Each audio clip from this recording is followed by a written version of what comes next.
Welcome to Business Casual, where entrepreneurs find inspiration to start and grow their online business. In this episode, we're talking to Rob GOKEE, who turned his love of tacos into a book and later a profitable podcast called Taco City.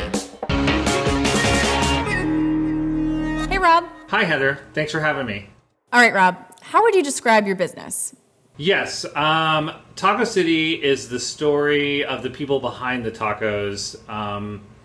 That is the elevator pitch. It's one sentence. It's not so much talking about the food. It's talking to, in most cases, immigrants and their rise from cooking in the kitchen with their grandmother to having a profitable restaurant or a cart on the street that maybe still isn't legal, and where they want to go in their career. Now, I know podcasts are all the rage right now. When did you get started on yours? I started September of 2017, so last year. And that was when Taco City launched. I really was in prep and doing a lot of the work for it in May. So before you started the podcast, how much research and prep did you have to do? I wrote the Taco City book, which was basically 70 taco places in LA and where to go, and if you can order one thing, what one thing do you get on the menu. And a friend of mine who works for Authentic, which is a podcast advertising company, came to me and wanted to meet me for lunch and said, we would love a podcast based on the book. And then I laughed at him because I said, I don't listen to podcasts, so I don't even know what I would do. But thanks for lunch, and I'll see you later. And then I went off, and my wife and I drove across the United States and back a few months later, and we listened. She had already been listening to a lot of podcasts. So for the entire 9 days across to New Jersey and the 8 or 9 days we took to come back, we listened to nothing but podcasts in the car. So by the time we got home, I had an idea for what I wanted to do. I think at that point I'd realized, I've done enough research that I think I know what story I want to tell and how I could do it in podcast form. And then on the technical side, what kind of equipment do you need? So initially, I had access to a Zoom recorder, and I was thinking I was going to use the Zoom. And I took the Zoom out, and then I also took my iPhone out with and without a mic. I think I had an Audio-Technica mic that plugged into the iPhone. And of those three, the best one is the Voice Record app, which I use Voice Record Pro. I think it costs $4.99 or $5.99 to buy. That app with the iPhone's mic has been the best of the three, and so that's what I use when I go out now. Let's talk about editing. I can tell by what you've got in the background that you've got a lot of crazy equipment there, which you're obviously a professional, but if I was sitting down for the first time to edit a podcast, what would you tell me? So the way that I structure my podcast is I'll do the interview, and then I come back and I cut out my questions in the interview and I'll re-record them, but I do it kind of This American Lifestyle. So I'll record here at home in the home studio and say, so I asked Chef, Jones about where his recipes came from, and this is what he told me, and then the snippet of the interview that I got from them. So I edit the interview up a little bit. I don't worry about my own audio when I'm sitting there, and I record in multiple ways. So when I have to go to someone, I'll take the phone and I'll use Voice Record and I'll record the interview. Voice Record automatically will upload to Dropbox. So the second the interview's done, I'm uploading it to Dropbox in case my phone gets struck by lightning or I drop it on the ground, it's broken, and the interview's saved. And then when I get home, I can drag it from Dropbox into a Cubase session and start messing around with the audio. Some people have, in terms of public speaking, some people have more ums and uhs. Some people will get derailed when you'll ask them a question and go off topic and then come back to it. And sometimes that's great extra stuff, and sometimes it's not necessarily needed. So when you edit, you think about it from the audience's perspective. As the interviewer, most of the people that I interview, I could listen to them talk for 2 hours, but you don't want a 2-hour long podcast episode. So I try and bring it between 40 to 60 minutes at the most. Under 30. I don't like to be under 30. I like to get at least 30 minutes. So listen to it and think about how it comes off as a listener, and you don't want it to drone on too long, or you don't want it to go too far off topic. Yeah, the problem with a lot of audio software and computers is that it is not cheap. Cubase is $499, $500 new. Pro Tools is even more expensive than that. Logic, if you're on an Apple computer, is only $200, although that's still a little pricey if you're starting out. The two things I would recommend are GarageBand, which is actually an awesome program, and Audacity. Audacity is great for somebody who's a little more familiar with editing, in that you can get into the WAV files and really, like, if you've got, let's say you're interviewing somebody and a truck's backing up, you might be able to cut the beeps out, or if someone drops something on microphone, you can cut out just that point. I don't know that you can get that detail in GarageBand. GarageBand is just an awesome overall tool in that you could record your podcast, score your podcast, bounce it down, and do everything all in one program. So if you're on a PC, Audacity, and if you're on a Mac, Audacity or GarageBand.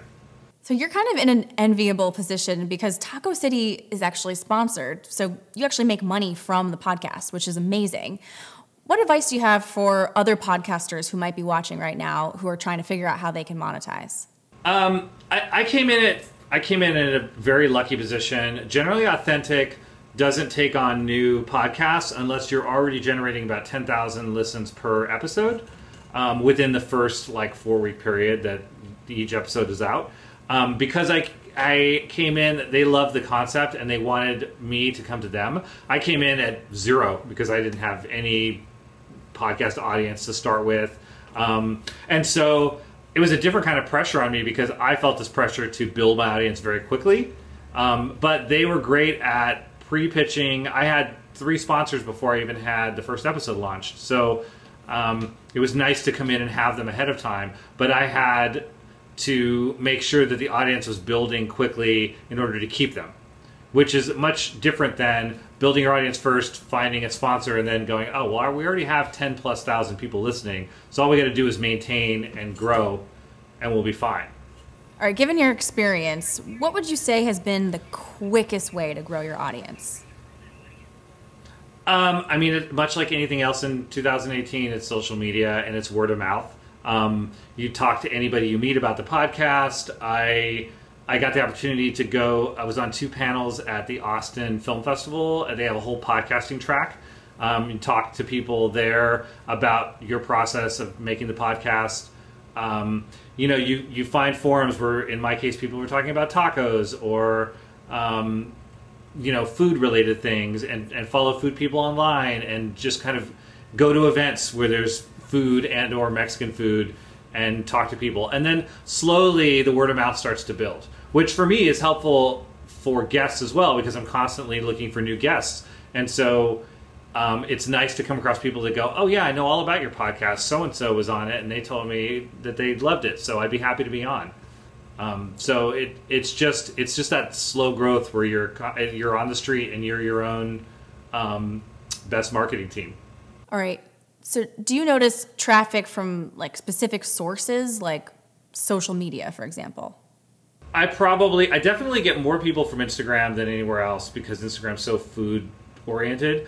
It's also where I spend the most time. I found that Instagram, number 1, Facebook second, and Twitter a very distant third.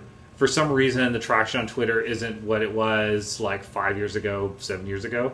I don't get nearly the amount of retweets and likes for things that I do when I post on Instagram or even when I post on Facebook. And I'm never on Facebook personally, so it's not like I've got this huge audience built up anymore. But for some reason, and Facebook owns both companies, so Facebook just does a really good job at kind of pushing the content out there. And that's free. That's without paying. I've done the advertising, and it helps a little bit. I kind of feel like if you're going to do the ads, you need to either spend $500 or nothing. Because if you spend $10 a week, it doesn't honestly do enough. You could do that work on your own. All right, I know that there's a lot of different places that you could distribute your podcasts. I mean, there's iTunes, there's Spotify. Could you kind of go through what the differences are of each and what the benefits are? Yeah, you need to make sure you're on as many channels as you can possibly get on. And they're all free to be on. You can submit yourself. It took me a good part of one morning to just go down a list of all the places and submit my once your podcast is hosted with somebody, to go through and pop your RSS feed into Spreaker, into iTunes, into Google Play, which is now Google Podcasts, into like there's just so many places that you can have it. One important place that's growing now is Spotify. If you try and submit your podcast to Spotify on your own, they will never add you. You have to go through an aggregate. And like I use Spreaker to host my podcast. I used to use SoundCloud. SoundCloud's great for music. It's not so great for podcasting. And Spreaker will automatically send you to iHeartRadio and Spotify. And they got me on Spotify within like less than a day. Whereas I tried on my own 3 different times and Spotify turned me down. And if I were to start a podcast from scratch tomorrow without knowing anything about it, what piece of advice would you give me? If you're going to start a podcast from scratch with zero knowledge, the first thing you need to do is listen to a bunch of other podcasts. Even if you listen to just one episode of 12 different podcasts, so that you can get an idea of what it should sound like in terms of audio quality, how they're edited together, what makes good content, what good storytelling is. Listen to fiction and nonfiction podcasts, because even if you're doing a nonfiction podcast, you're still telling a story. It's like doing a documentary. You can't just throw random things together in random order. You have to be able to craft it into a way that feels like a beginning, middle, and an end.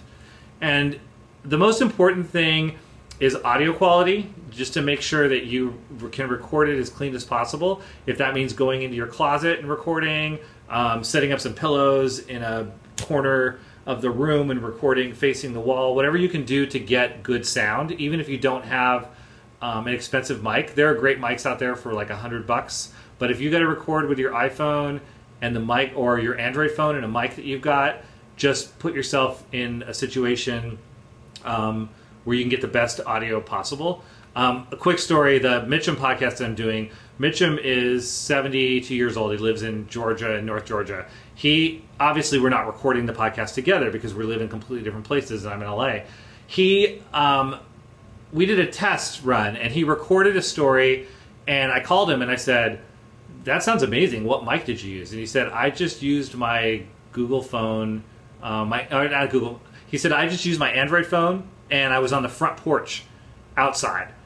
And I said, "Whatever you did to record that, you need to duplicate that every single time, because there's almost nothing I need to do to fix your audio, and it sounds amazing. And there's even crickets and frogs like lighting up in the background that it sounds like ambiance, or that I just added in a layer of sound design, but it's built in."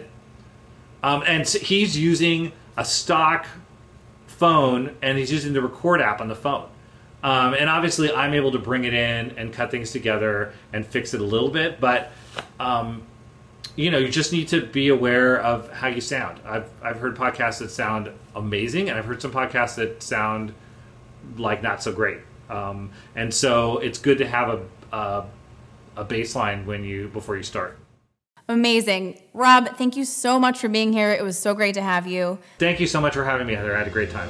And thank you for watching Business Casual, the show where entrepreneurs find inspiration to start and grow their online business. And if you're not subscribed to the GrowthLab channel, make sure you click that subscribe button below so that you don't miss our next weekly interview. Thanks for watching, and we'll see you next time.